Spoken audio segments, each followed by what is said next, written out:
we have Briahna Joy Gray versus Alan Dershowitz on the Hill. These are two lawyers going at it, and Briahna does a very, very good job of being a good lawyer at just totally dismantling this guy and exposing him for just a rank liar. You'll see what I'm saying. So he starts out, his audio, it's not ours, his audio on the initial stream cut out when he says, he starts out by making the point, look, I don't equate anti-Zionism with anti-Semitism, but an organization like Jewish Voice for Peace, he claims, is some sort of astroturf group for anti-Semites to hide under the Jewish banner. Yeah, with all Goyim. It's all Goyim with a few token Jews that they push out front, according to Dershowitz. Which he offers no evidence of at all. No, none. And she can sniff that out, which is why you'll just see a very, very thorough and effective, she was very good, piece by piece dismantling of what this idiot is trying to lie about. And that's what he's doing. He's lying, and she exposes that. So let's give this a look. Zionism with anti-Zionism. I do equate support for Hamas with anti-Semitism. Jewish Voice for Peace supports Hamas. They praise Hamas. They think the rapes and the murders were good things.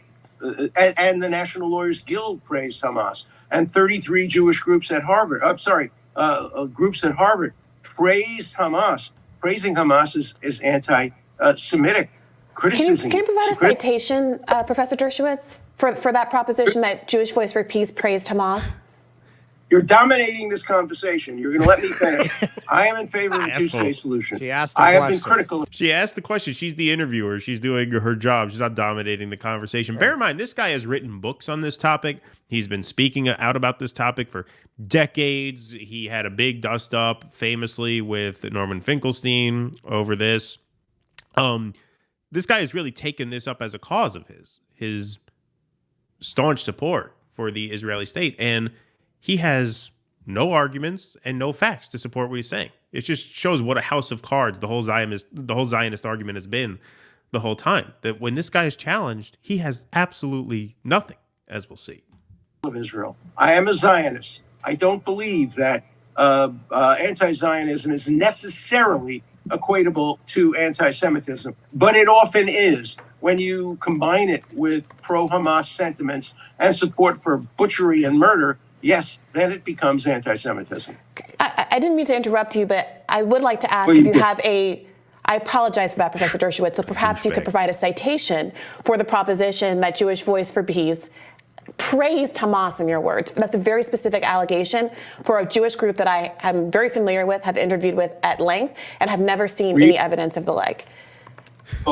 In my book, and the quotations and the statements that were made and the signs that were held up at Jewish for Peace demonstrations have praised Hamas, have supported Hamas. And they're fooling you. They're sending you the 6 Jews in the organization to fool you. They're not sending you the hundreds of radical socialist non-Jews who formed this revolutionary group that really, in the end, wants to overthrow the government of the United States. And they were very clever. They used Jewish Voice for Peace to pretend that Jews somehow support Hamas. And okay, stop for 1 second. When we did the segment on... When we did the segment where Jewish Voice for Peace shut down Grand Central Terminal, you saw, there were a couple thousand people in Jewish Voice for Peace shirts, who were members. You think they were faking? You think those are imposters? You think those are Gentile imposters who are wearing those T-shirts? What do you mean? 6. I know that's a figure of speech. But what he's saying is it's a majority non-Jewish organization. They're mostly migrants. Right, that's posing as a Jewish organization. What a ridiculous charge, and no, at any point, evidence to back that up. Do you have anything else to add before we finish this? We have a couple more minutes. No, he's full of shit, because if he had an iota of evidence, when you make a claim like this, if you have evidence, it's what you lead with. Right, you lead with it. Right? That's putting your foot on the person's neck. Aha! And he's a lawyer. If he had an iota of evidence, you'd hear it. It also tells you, because Dershowitz, I'm sure, is not on his own, these Zionists have to formulate some kind of a response to the way that a group like Jewish Voice for Peace creates daylight between Zionism and Judaism. They can't let that stand. So they do what Israel does. They just lie. They just make shit up, and they rely on a hitherto incurious media to let them dominate the narrative, but that hasn't been working for them as well this time around. Right, because people are getting very informed very fast. This is what RFK does too, right? He'll throw out one bullshit claim after another, and because he's a lawyer, he'll do so with the sort of gravitas that puts you back on your heels, right? Is it, well, I don't know, do I challenge him? What if I challenge him and I end up getting embarrassed? Here he's going up against another lawyer who probably sniffed out from the beginning that he's not leading with the evidence. And if you're not leading with the evidence, probably means you have no evidence. And so she kept calling bluff after bluff after bluff, and his answers get more and more absurd as we go along. They don't. So Professor Dershowitz, is your contention that you have a book and a citation in front of you, but you're unable to give an example of Jewish Voice for Peace actually condemning Hamas? No, I've seen it. Condemning Hamas? No, they never condemned Hamas. I'm sorry, praising Hamas, defending Hamas, praising Hamas in their words? With my own eyes, I've seen signs that Jewish Voice for Peace demonstrations, Palestine will be free from the river to the sea. I see. Clean Palestine of dirty Jews. Yes, they support Hamas. And okay. So do you have evidence you've seen a sign of a Jewish Voice for Peace protest? Clean Palestine of dirty Jews. Somebody would bring that to a Jewish Voice for Peace protest. She knows he's lying. She knows he's lying. And watch what this turns into. You have evidence you've seen a sign of a Jewish Voice for Peace member holding a sign that says "Clean Palestine of dirty Jews." That's a pretty remarkable sign that I feel like would have gone quite viral if someone had some evidence of that. Say clean. Clean is a Nazi term that was used in the 1930s and 40s to refer to dirty Jews. Palestine will be free from the river to the sea. So you're saying you did not see a sign that said "Clean Palestine of dirty Jews." You're saying that you saw a sign with the word "clean" and you're reading into that? Of course I'm reading into it. Wouldn't you? I see. Okay. I see.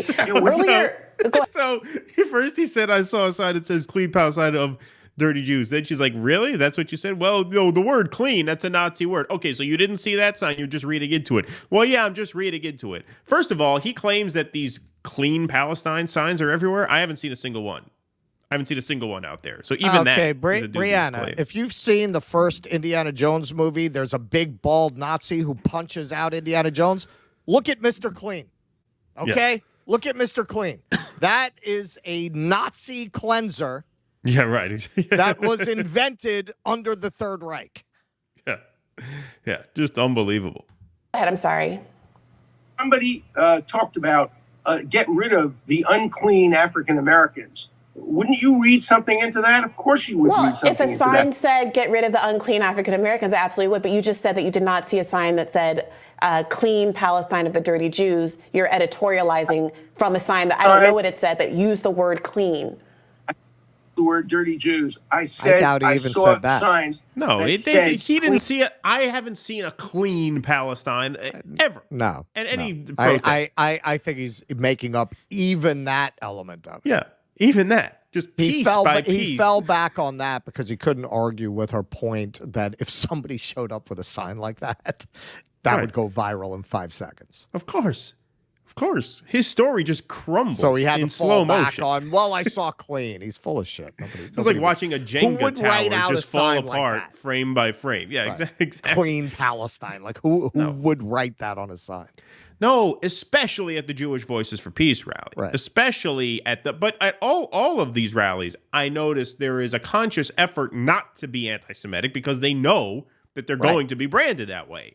Right? Now, that's especially true at a Jewish Voice for Peace rally. Clean Palestine or clean the world. They're all over the place. You see them in almost every demonstration in Europe and in New York and all over the country. And Palestine will be free from the river to the sea has been deemed to be calling for the end of Israel, calling for the Hamas charter to be satisfied. No two-state solution. Have you seen? I have a question for you. Okay, so the river to the sea, I mean, we've litigated that a million times. We don't have to do that again. That's obviously a bullshit talking point. And watch where he finally lands. So all of his supposed facts have been dismantled one by one after the other in slow motion. Watch where he ultimately lands. Have you seen a single sign at any demonstration calling for a single state solution? I will give you $100 for your favorite charity solution. if you can find me a single sign at any demonstration that supports a two-state solution, which I support. Oh, well, that's interesting. Let's talk about a two-state solution. I wanted to come back to that, actually. Let's talk about it briefly. Yeah, he's getting bored. Your co-host, let's be brief. I wrote a 13-minute monologue about how I was forced to wear a mask in a movie theater 3 years ago, and I really want to explain that for a seventh time. I want to make sure we have time for that. The House Libertarian is bored, just like soccer. He finds this uninteresting. So Robbie wanted to hurry it along there. But look where he ends up. He ends up as, if you're not for a two-state solution, you are anti-Semitic. When the ultimate irony of that is that From the River to the Sea was coined by Zionists to describe the kind of cleansing that they accuse the Palestinians of describing when they use that cleaning, phrase. In other words. Exactly, They wanted to make Palestine clean. So look at piece by piece by piece how this guy, this lawyer, a guy who makes a living arguing cases and who's been arguing this Zionist case for decades. He's written books about the time. Look at how, with just some persistent pushback, is just totally brought to absolute shambles. Like, just totally discredited point by point. Please clap.